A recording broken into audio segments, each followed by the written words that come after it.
In brewing, basically, what we say about packaging your beer, the only thing you can do is make it worse.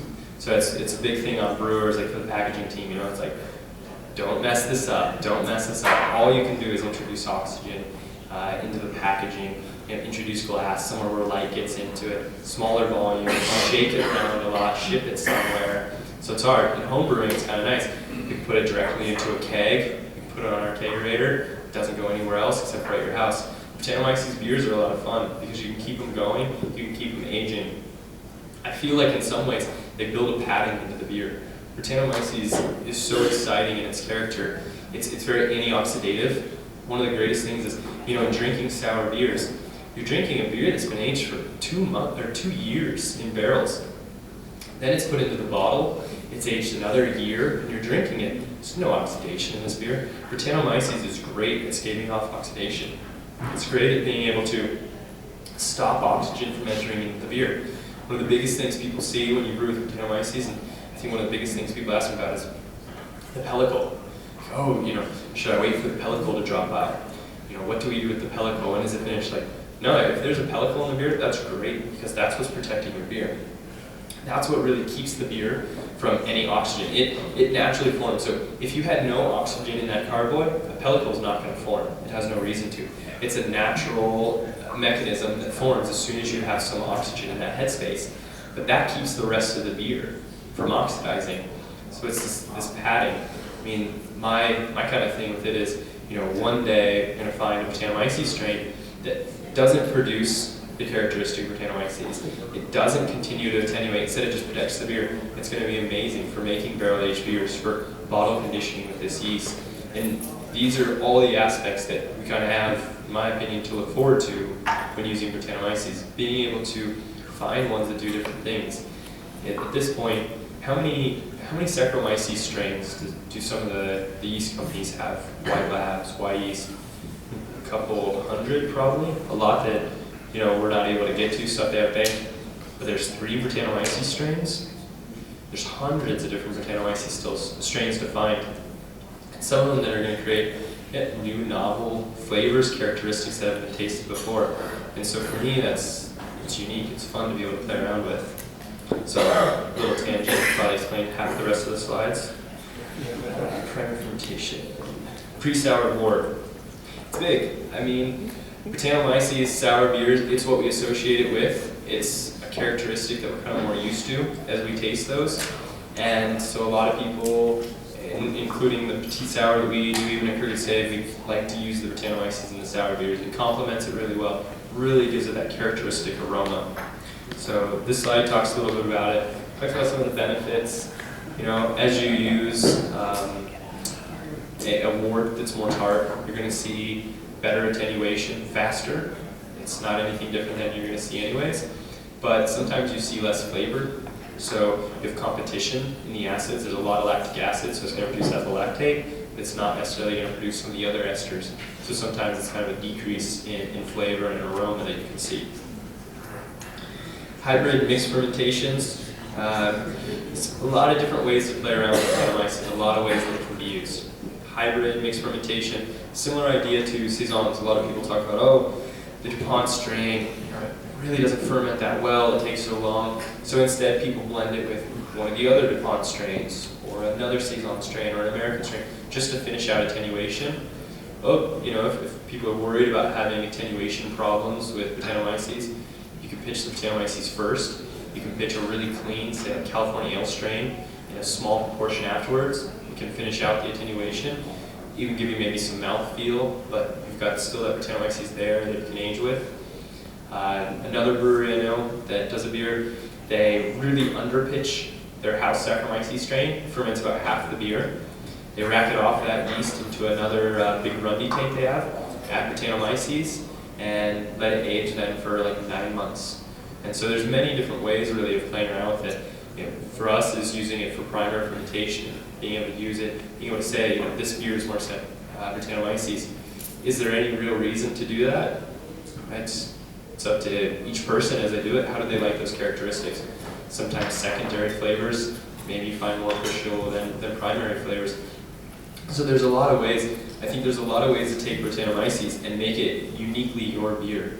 I mean, it's fun to set out to say, I love, here's what I've done, you know, I love Pliny the Elder, so I'm going to make a beer just like Pliny the Elder. And that's really cool. But at the end of the day, what's really, really cool is to say, like, I'm going to make a beer that I'm going to make, and this is going to be my beer. And that's one of the things that Brettanomyces really has to offer, is you can make a beer that no one else has brewed before. There isn't necessarily a set of guidelines. There isn't something you have to follow. Is there a porter recipe that you brew that you love, and you want to change it up and use the Brettanomyces, and then age it with cherries, or a saison, or, you know, the works, kind of really as you like it. Secondary fermentations, one of the big things, and we'll get into raw materials in a second here as I keep going on, but is being able to look at how much it's going to attenuate, being able to look at the beer, being able to see what you're going to put it into. You know, that amber ale that you brewed doesn't go that well with Brettanomyces, or at least that's my opinion. Yours can be different. That's one of the fun things about sensory, it's one of the fun things about beers is, do you like it? And no one can tell you it's not good if you like it, because that's your opinion. So it's one of the fun things. But really looking at it, if you are going to use Brett, you know, use it in the best beer you can. Use it in a beer where those flavors, those characteristics are going to be complementary. Hydroxycinnamic acids and Brett. So ferulic acid rest I talked about a little bit. One of the things that I do warn about kind of using in secondary, sometimes you use Brettanomyces and you get that plastic off flavor. It's off-putting, or you get more of the barnyard or the Band-Aid. You have to look at your raw materials that you're using and how you're brewing. So one of the ways it's going to accentuate that is the Germans do it's an acid rest. An acid rest is for ferulic acid. Ferulic acid, p-coumaric acid, these are the precursors that go on to then produce the 4-vinyl glycol, 4-vinyl phenol. If you have those present in the beer, if you're using a Belgian strain that's predominantly phenolic, those phenolics are going to be intensified by the Brettanomyces, more than likely. Again, everything can't just be general, so some Brettanomyces strains don't do it and some do. That's more or less up to you kind of find out about as you use them, but it's something definitely to take into consideration and to look at. I didn't talk as much about pitching rates in primary, and I should have. I kind of got on about, you know, treat it like Saccharomyces. But textbooks kind of tell you with Saccharomyces, you pitch 1 million cells per degree Plato per mil. Treat Brettanomyces the same way. I'm pitching ale pitching rates for it as well. Secondary fermentation can be a little bit different. If you're pitching a big pitch into secondary, something you've propagated up, you want to be careful with that because you're just kind of blending in beer that's already been used for propagation. Well, that beer, because it was used for propagation, because it is more aerobic, it's going to have a little bit more acetic acid. It's going to change the flavor of the beer. You really don't need a lot of Brettanomyces to start getting the character going. And in a lot of ways, I think a Brettanomyces bomb, a beer that shows off so much Brettanomyces character, you know, sometimes is actually not as complex as when you just kind of hit very small amounts. So looking at your pitching rates, I know it's kind of hard, you know, taking a microscope, doing it, but just thinking about the smaller amounts that you use and not having to have a very big pitch. Bottle conditioning we talked about. Bottle conditioning, just another one of the ways that Brettanomyces can be used. If you're kind of afraid about introducing it into your system, you know, you can start by introducing it into bottling. So where maybe you might buy another yeast, brewers sometimes buy dried yeast, even to bottle condition with, just because it's easy to use. You can use Brettanomyces, bottle condition with it. Really nice way to add some more nuances. Raw materials is where I think it becomes really important in the recipe and how they develop. So Brettanomyces beers, we talked about that flabby characteristic. And so when you're brewing the beers and you're really setting out, okay, I'm going to brew a beer, whether it's secondary or a sour beer or a primary fermented Brett, how do you get the mouthfeel back has kind of really been a big thing for me. So, I mean, isn't that why we make oatmeal stouts? Because oats have such a silky texture. That's something that Brettanomyces is not going to eat through and not going to get rid of. If the mouthfeel is not coming from the yeast, you can build it in other places. Not necessarily because of sugars. I think it's often really overlooked when people say, oh, well, I'm going to make a big malty beer and it's going to have a lot of sugars and it has a lot of mouthfeel. It does that, but with Brettanomyces, you can't do that. it's going to eat through those sugars. So you have to do it in other ways. I love oats, golden naked oats. I use them in pretty much every single beer I brew, with the exception of a hoppy one. So instead of that, we use some Carahel because it can continue still to give some of those proteins. But oats are amazing. Spelt can do a very similar thing. I know some brewers love rye. The idea is being able to get that characteristic back in the beer, get that silky, creamy mouthfeel, so that when you're drinking the beer, I mean, this beer is pretty much the same gravity as water at this point. My guess is that at this point, this beer is somewhere between 10.02 and just 10.0, same as water. But the amount of oats that we use, the amount of this one actually has 5 grains in it, so it's also got rye and it also has spelt in it. That is able to create body, able to create mouthfeel, and then the texture is added by the acids. So raw materials are really important, and adjuncts. I think adjuncts are really important. For me, the big two are oats and spelt, especially oats. So, and I started to touch on texture a little bit, something we've been doing a lot more, and actually this is a great one to bring up as, I think Brendan hopefully poured the sentience already. So the sentience is very, very low carbonation. That's what almost non-existent. So as you try that beer and taste it, that's actually the way we did that on purpose. It's not bottle conditioned. That's the amount that we brought it up in the bright tank to carbonate it. And the reason why is when at our brewery, it's a lot of barrels. It's a lot of really flat beer. When we're tasting barrels, when I'm getting ready to make a blend, I'm tasting every single barrel flat, then I'm making the blend flat, then I'm tasting it, and that's actually how I end up tasting a lot of beer. So what we've been doing is we've been making the blends, making little test blends, and we're putting them up in our tap room, chilling them, putting head pressure on it. So when we're drinking it, absolutely still, twice as still as the sentience is that you guys are drinking now. And as the carbonation starts coming up, we taste it throughout the levels of where it is. What we saw in this beer was, as the carbonation got high, it had flavors that were more Coca-Cola-like, almost. That carbonation actually detracted from the beer. Yet when it was more still like this, it wasn't flabby, it wasn't really weak because of the acids in it. So acids are another thing that can be your friend, can be flavorful because it lends texture. That's what carbonation normally does in beer. Acids can do a very similar thing. So sentience, this is a bourbon barrel aged sour quad or bourbon barrel aged wild quad. So we took, it was about a 10.5% Belgian quad, put it into fresh use, Heaven Hill barrels, and then we soured it. So you have that acidity coming on, you have a little bit of the aged, that sort of dried prune, ripe fruits, and then you have the, what I consider like vanilla marshmallow, like a bourbon marshmallow characteristic, but also a little bit of the tart characteristics as well. So the whole thing is pretty interesting, very strange the way it's done. But at the same time, you know, bourbon, when you're drinking bourbon, it's cold, it's flat. When you're drinking wine, you know, it's flat. And so by being able to take this beer and kind of put all those together, it's a beer that doesn't need to be served highly carbonated. In fact, instead, I find it to be much more complex, exactly as it is down the bottle. It's just another thing of thinking about when brewing these type of beers, acids can create mouthfeels. In this beer, all the mouthfeel, all that perception as you're drinking it, comes from that texture, from the acids in it. From raw materials, so milled your beer, you've got it, you've got your oats in it. You're now looking at, you know, your rests. You're looking at what temperature you mash in. You're looking at what you're doing in the brew house. So we already talked before about the ferulic acid rest. You know, these are things that are going to accentuate phenolic off flavors. There's other places though that you can get off flavors. So one of the first places that oxidation comes from is from sparging too hot. So when I'm looking at the different temperatures at which we're mashing in at for the Brettanomyces, to me, in a lot of ways, I don't think it really matters whether you mash in at 148 or whether you mash in at 153. Malts are so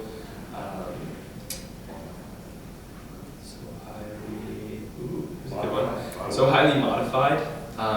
One of the biggest things I always see, it's pretty standard to do a 1 hour rest, correct? And most people, how long do most people rest for? Hour? An hour, but it's 10 to 15 minutes is more than enough. It's really, really fast. You know, we're using 100, all the malts, no one here is like probably using, you know, like just pure syrups to brew with partial malt and stuff. You have you have the mash, you don't have a bunch of adjuncts, there's not a bunch of corn, all these things, and all those enzymes, highly modified. So 15 minutes, a couple minutes recirc, and you're really good to go. All those enzymes, they work so quickly, they convert really quickly. So no matter what, whether you're at 140, I know brewers who are mashing in at Fahrenheit, like 158, and the beers are still drying out to 1008, 1006. So just that high modification. And it's going to be strain dependent. Brettanomyces, that's one of those strains that's going to dry it out. So being very careful. So for me, not mashing it too low so that we get any of the protein rest or an acid rest, so mashing it just right, but also not sparging out too hot. So the higher you're sparging, those really warm temperatures, they extract tannins, they extract the anthocyanins out of the husk. So that husky kind of character you get that oxidizes really quickly in beers is from over-extraction. That over-extraction of husk in a Brettanomyces beer is going to create phenolic off layers. It's going to create the Band-Aid. It's going to create the plastic because the Brettanomyces is going to be able to take those characteristics. So I'm really careful about 170 is kind of where you look at mashing out. I try not to raise my sparge water over 169. So that whole 1 degree to me, makes me sleep better at night as I'm thinking about I'm not going to have a bunch of Band-Aid in my beer in a couple months. But those are the characteristics as you're brewing it, as you're looking at it, that you control in the brew house. There's all these really fancy malts, and I like to use them. But things like Carahel or Carapils or these, you can take care of that. If you have head retention, you shouldn't really have any problems with head retention in a beer if you're using 100% pale malt even. All those properties are there. But there's different things you can do in the brew house that can increase and decrease those. Do I still use Carahel in some beers? Yep. Do I still use wheat? Yep. But they're not necessarily, they're not needed really for that head retention. We've got that. Where a lot of that came from is from a lot of the English brewers who were using 30% sucrose in their beers when they used to brew them. Scottish ale is like 30% plus sucrose, or really used to be. At times when they used to use corn, all sorts of adjuncts. That was like the Scottish way. There's a lot of things I learned while I was brewing over in the UK and studying over there. Well, that's why they were trying to use wheat, is because they didn't have enough. They didn't have enough enzymes in their malt because it was poorly modified at the time, and they also didn't have a lot of malt in the beer. The FAM was really low. FAMs are free amino nitrogens. That's going to affect also the amount of proteins you have in the beer, which is also going to affect your head retention. So a lot of these things now as craft brewers are things we don't really have to worry about, but we still tend to kind of use them.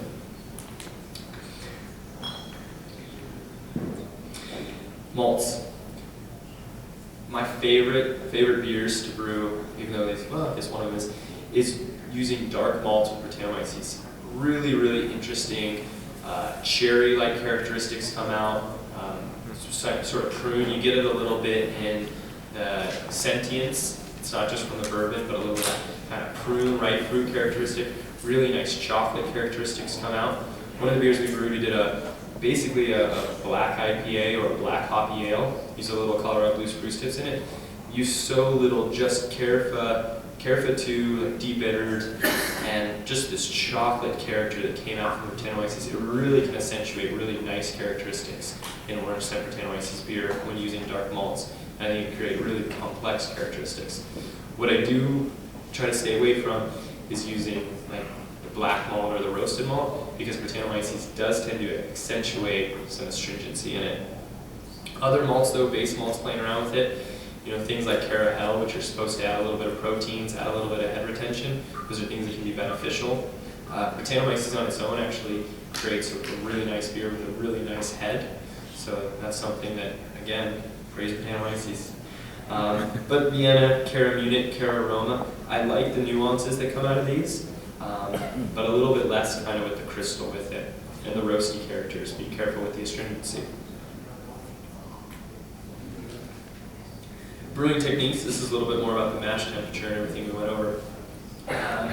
It's just really brewing a sound beer.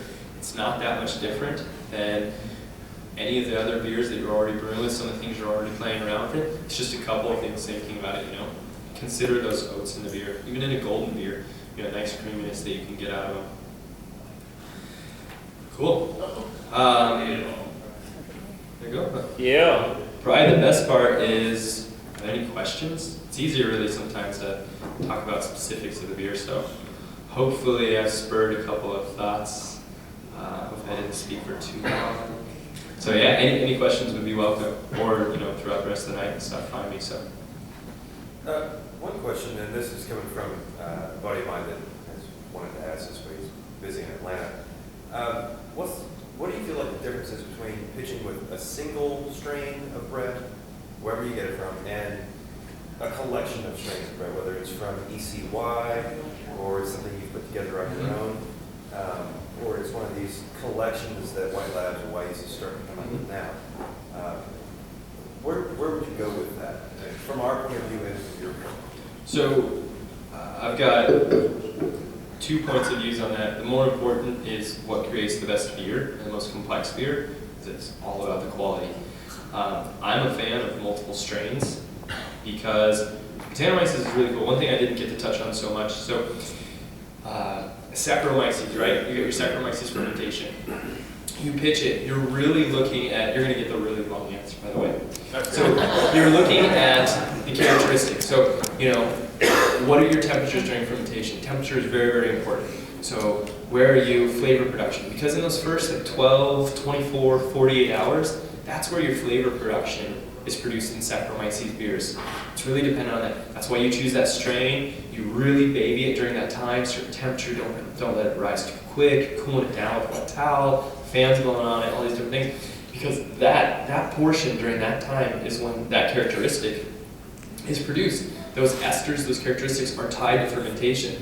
With Brettanomyces, it's not that way. So, and the best example is, if you have a primary fermented Saccharomyces beers, and you turn around and you take a Belgian yeast and you put it into that beer, nothing happens because it's not fermenting. The metabolism, which is tied to the flavor production, is not going on because that yeast doesn't start fermenting. It just sits there and just flocculates straight to the bottom. Brettanomyces is completely different. You take that same beer, you put Brettanomyces into secondary, what happens? It's like, yep, this is my game now. I'm changing all of these esters. Isoamyl acetate, I don't like you, so I'm getting rid of you. Okay, you're cool, yep. It just completely changes everything, and that's what it does.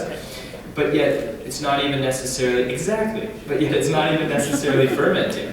So fermentation is not tied, or what I like to think more as metabolism, is not tied to flavor production. Esterases that are present in Brettanomyces, that's just what it does. It produces those, and it continues to change the flavor.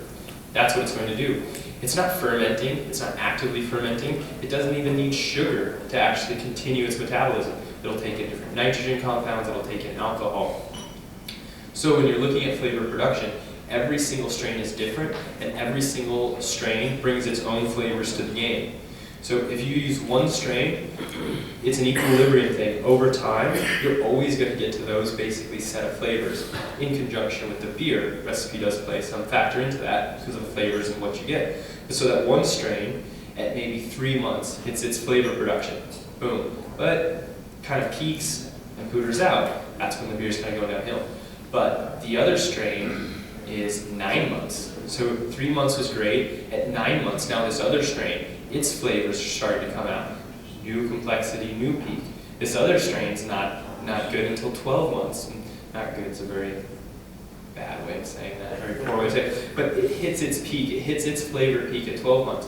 So for me, I'm a really big fan of using multiple strains because you can prolong that effect. Your beer is always evolving, always changing, always getting better. And so you're hitting different peaks.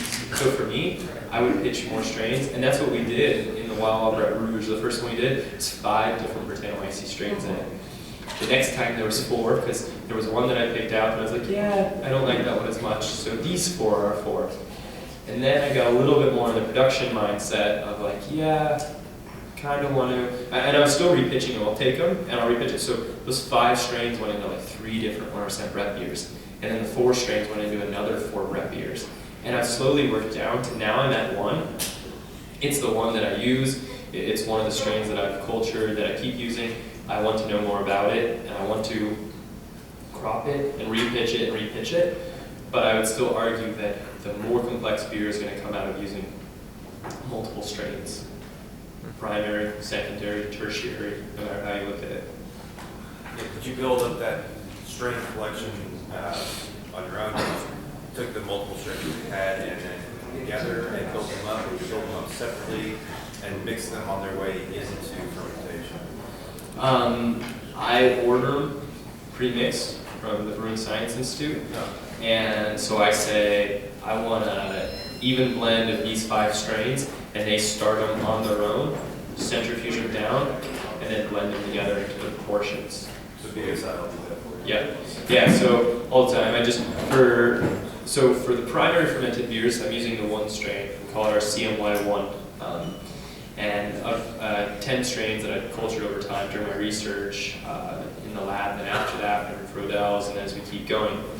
But in the Saisons, for instance, I just recently ordered 30-barrel pitch split into 3 of 3 different strains, so our 1, 7, and 9. That's how I order from them. And there's 3 strains going into that foeder, and then another 3 that are going into the foeders later and stuff. And those are the 3 strains that I associate as our flavor, our house flavor, and the ones that I like the most, and I like their character, where they come through. So in those and the barrel-aged ones, it's about getting more complexity in the ones that I like, the ones that we've developed a character.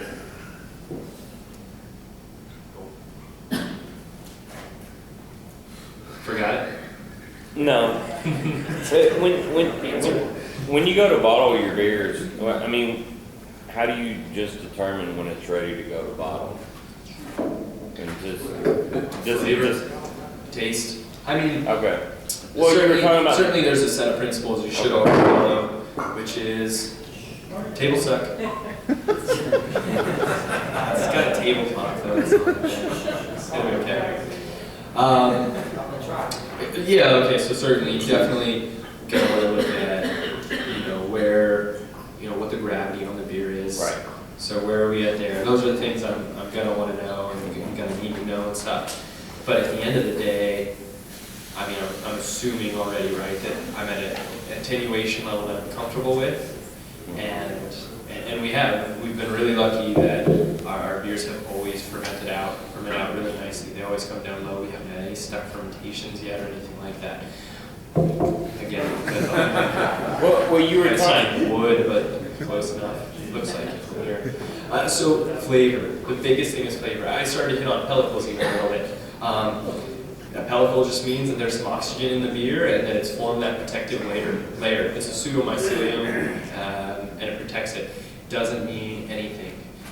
It shouldn't drop out. If it drops out, that's because somehow beer's gotten on top of it or you've touched it or anything. Don't worry about sticking a wine thief. If you don't have a barrel that you can put a nail into and pull out, which you've got the glass carnivore, so don't worry about sticking the wine thief in. That pellicle will be back in a couple of days. It'll reform over and stuff. You don't need to wait for it to drop out. The most important thing is, how does it taste? Does it taste how you like it? Does it taste ready? Bottle. How often do you taste? Not often. Okay.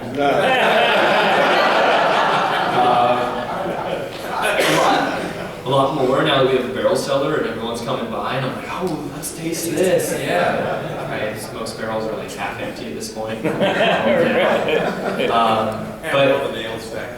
not often enough. At the same time, though, I wouldn't taste too often. There's no reason if you taste it, you're like, and you're gonna grow. You'll start saying arbitrary things. I'll taste some of it. Like, I'm gonna give this 3 months. I don't know what it's gonna do tomorrow. But you just start to build an idea. You know where your barrels are going, what the beers are doing. Right. So tasting, every 3 months is probably enough. You were just talking about the different strains of Brett producing different flavors, and along the time frame, this one kicks in along this frame of time, and that's kind of where my question started at. When it's ready?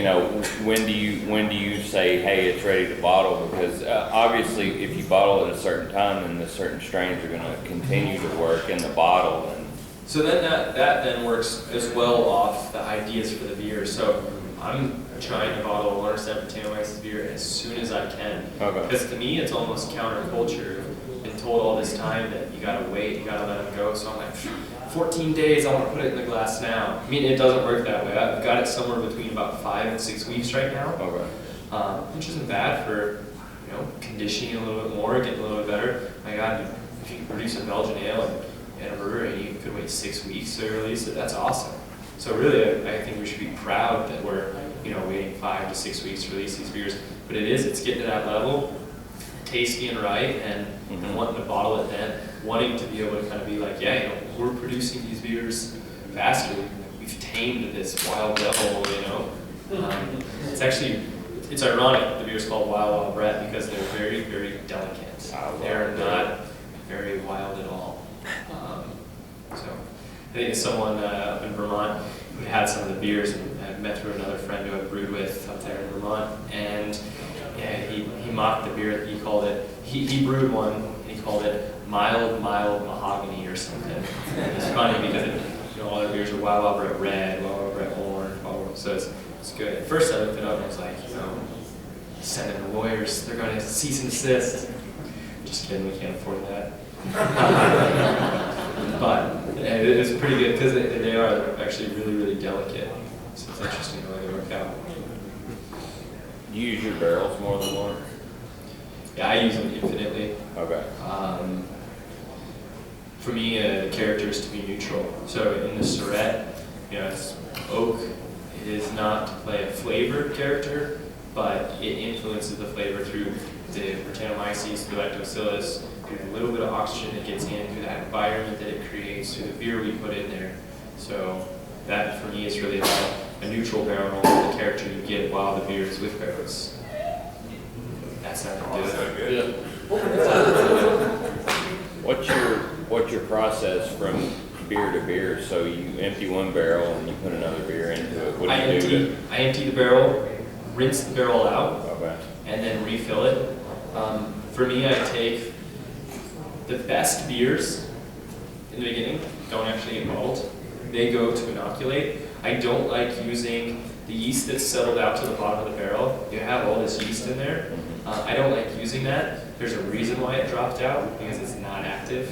I want what's left in the middle, albeit that beer looks really clear, but it's not. There's loads of breath, loads of bacteria. So I pitch from the best section of the middle barrels, middle of the barrels from the best barrels, and so I'll take that portion out and inoculate it in the next ones. So we just give the barrels a nice warm rinse.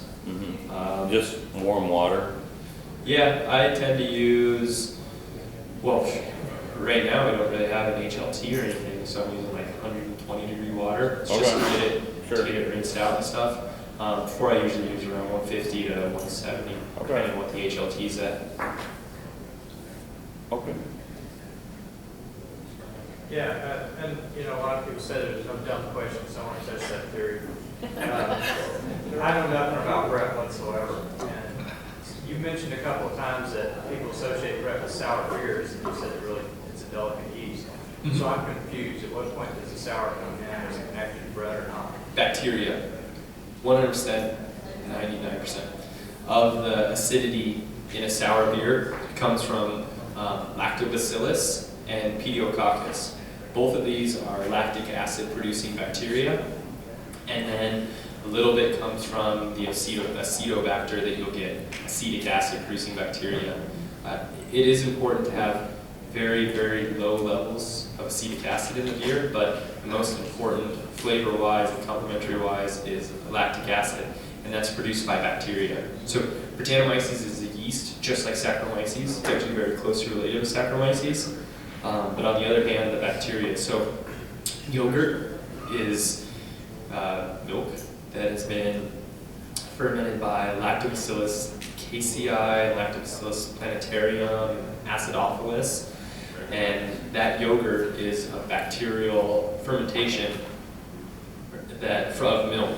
Similar bacteria in beer create the acidity. So it's very much looking at it. Same thing with pickles, sauerkraut. It's all from those. All the acidity in those comes from bacteria.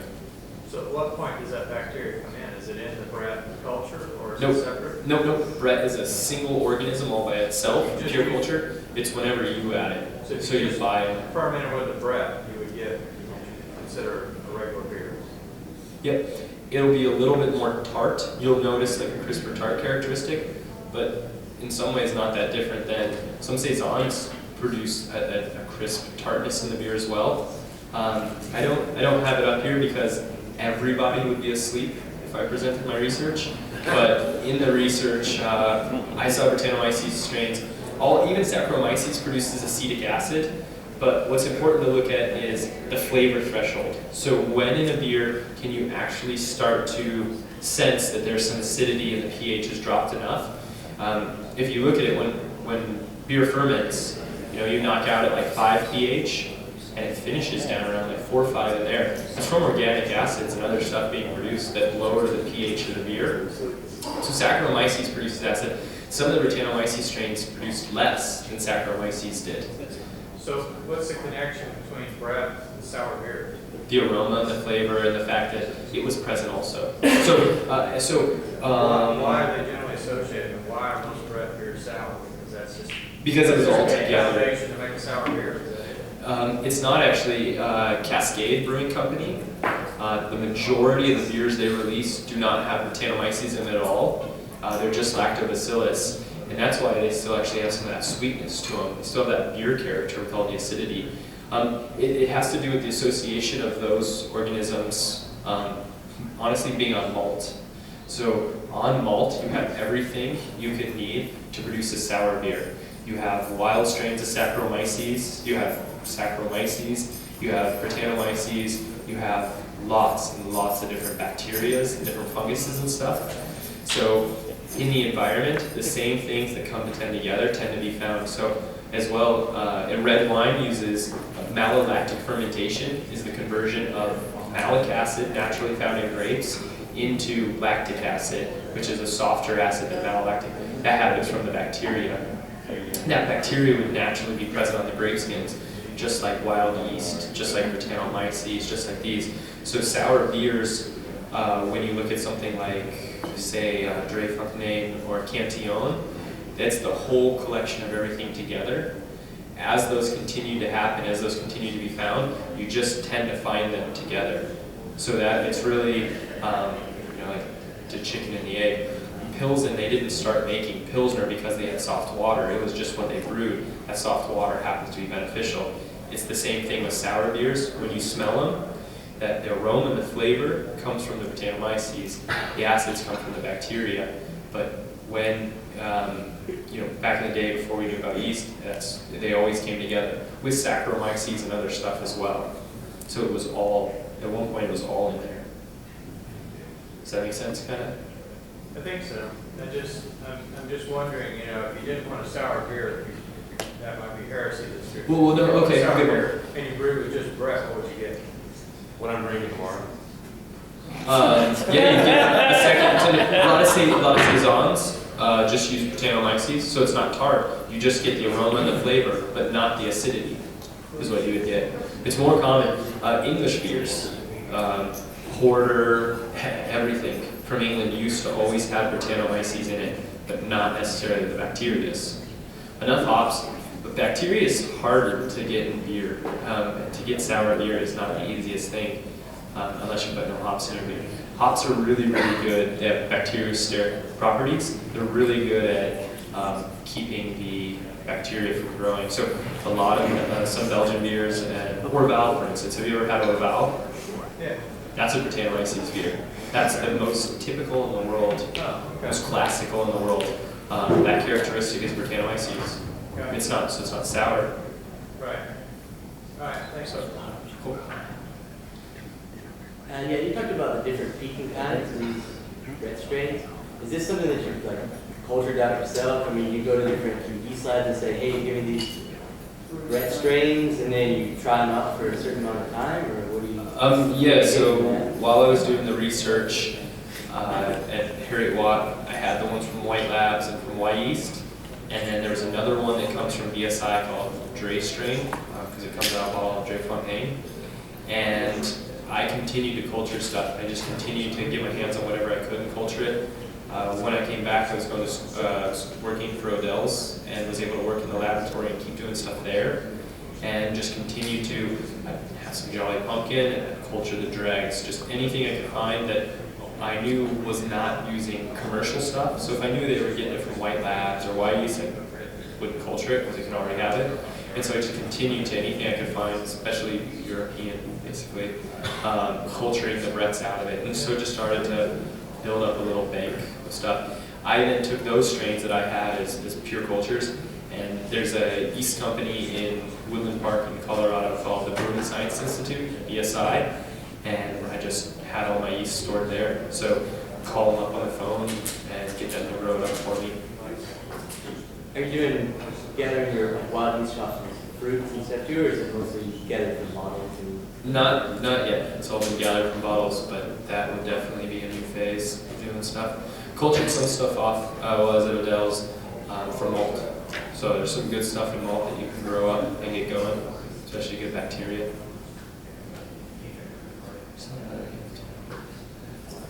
Yeah.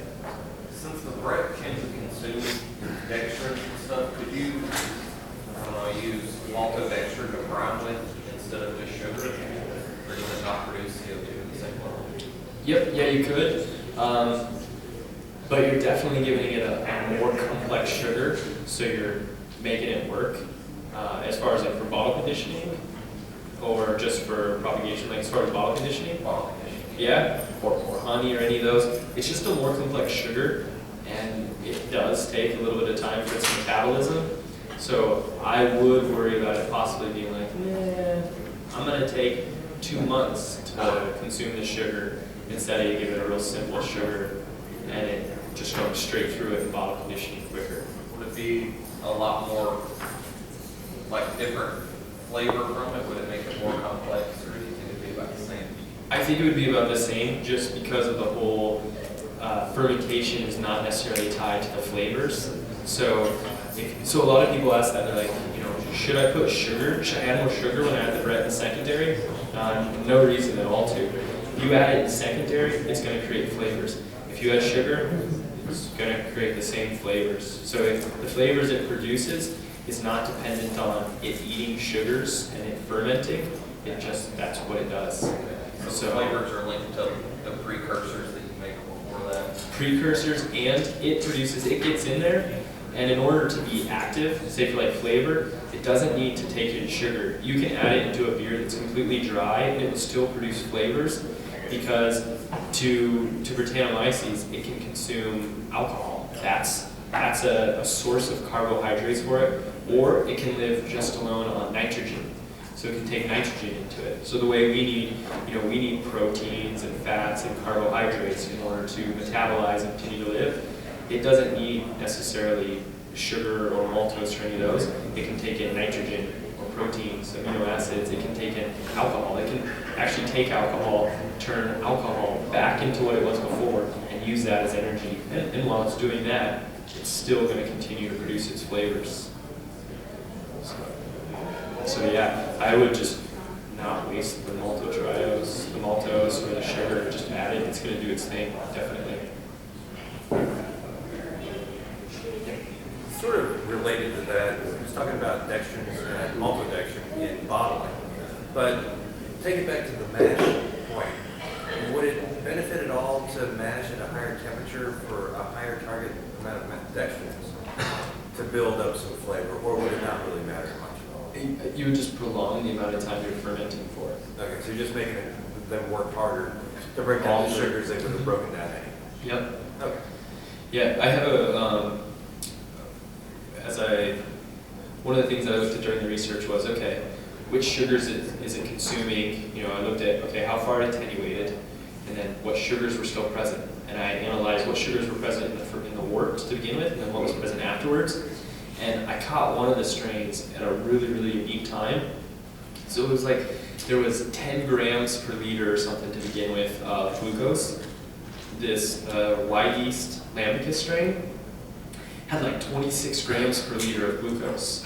So what that meant was the mechanism for how it was doing it, you have your dextrins, they're a bunch of glucoses stuck in line. It was going to the far end, just cleaving off one glucose. So everything works off feedback, inhibition, what's going on. So since the enzymes were present cleaving off, the mechanism for where it takes in the sugar into the cell and metabolizes it was more dormant. So what it was doing was just cleaving these, but it hadn't started to to metabolize and go through glycolysis the glucose. So it had all this glucose left, and it showed the mechanism for how it works. So, but at that point, it hadn't attenuated a lot either. So now all this glucose in there that was all measurable, and it hadn't done a lot of attenuation. So if you have a lot of dextrins, it's just going to take longer to ferment over time. What that is important for is beers maybe like lambic. It's a very, very dextrinous wort. Huge. So there's a reason why it's a blend of 2 and 3 year old beer. If I let some of my sour beers age for 2 or 3 years, they're going to go over the hill most likely, because they don't have all the beta acids from all the aged hops. They don't have the huge dextrins. They're going to be getting not better really anymore. So lambic is a beer that, because of the dextrins, because of the very slow, long, prolonged fermentation, it holds up in it. But there's other ways of doing that. There's other ways of getting those flavors without having to have that very, very long fermentation like that.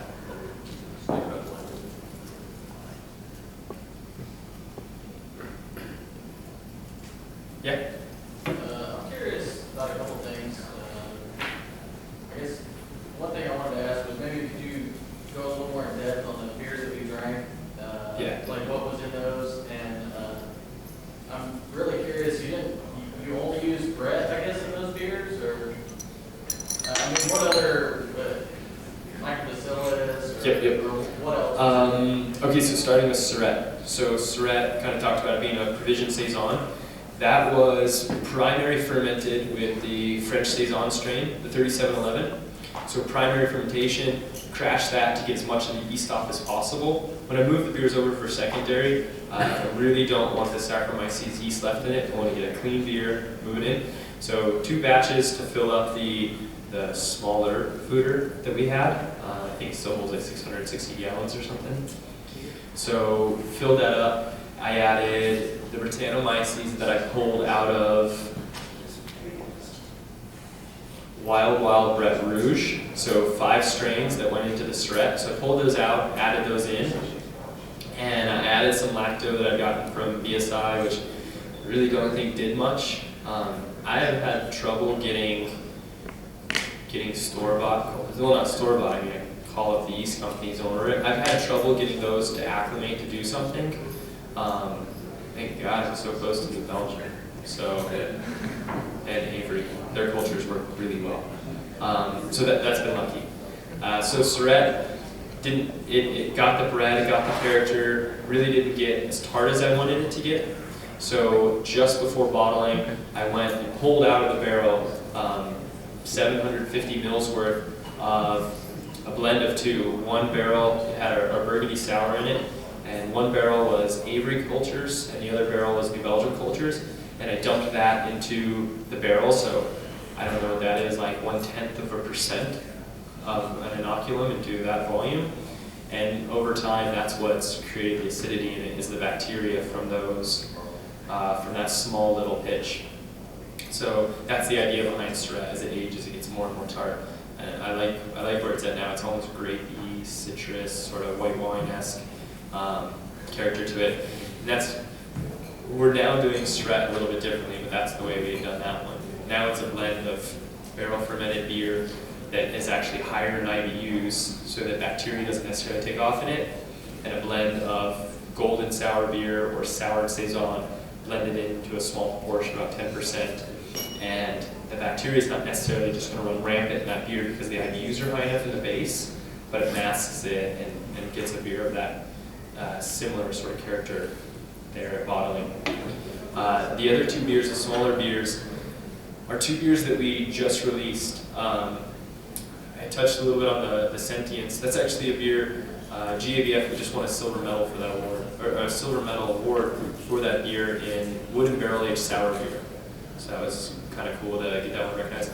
Those 2 beers are part of our cellar reserve. So we have a membership where we pre-sell 10 different beers throughout the year. We release these beers. They're various beers. All of them come out of our barrel. All of them are sour, barrel aged, or at least 100% Brettanomyces. And we just recently released these 2 right before the Saturday right before GABF. So that's what the Sentience bourbon barrel is part of, and the Oculus as well. Oculus was a really fun beer. It's all Colorado ingredients in that beer, and the grapes as well. The grapes came from a biodynamic vineyard in Hotchkiss in Colorado. We have a small sort of grape growing region and hop growing region actually as well. The beer actually was split in two. The other half of that beer, which was sold over a year ago, had a lot of fresh hops in it, freshly dried fresh hops. That portion used a grape called Vignole. About 20% of the sugars, the sugar source for that came from the Vignole grapes that we had harvested, we pressed, we pulled all the must off, all the juice from the must actually, and added that into primary fermentation and knockout with the beer. So the two of them together. Primary fermented it with the Duvel yeast and let it primary ferment, and then from there put it in the barrels, and we used a culture from a company called East Coast Yeast Company. So it was Bug Farm 4 that we used it in. And it aged for about a year, and that's kind of the character. A lot of the acidity in that beer, there was a little bit that we pulled off and we just put into kegs and left. And it actually had, I would compare it to stainless steel Chardonnay, an oak-aged Chardonnay. In the Oculus, it's aged in white wine barrels actually for the past year. Much more characteristic, kind of winey characteristic. In the ones that were in stainless steel, a lot of acidity developed as well. So bacteria that was already present on the grapes really took off in it. So it was fun. It's blending wine, blending grapes, blending beer, blending all that kind of together in a barrel aging, sort of acidic format. And again, just new flavors, new nuances. So the Oculus is one I really look forward to doing again. It's a cool beer. My background actually before brewing, I studied winemaking. So it's ironic that I have this obsession with Brettanomyces when winemakers want nothing to do with it. They hate it with a passion. But it's in a lot more other wines than they know, so they're just all in denial. But it works out well in the barrels that I buy from them. So I don't mind that. It's free bread. So it's fun. It's fun to blend that. And I think though the beers that we brew are much more wine focused. Look at making beers that are balanced. I tend to kind of talk about beer as a whole. As a winemaker,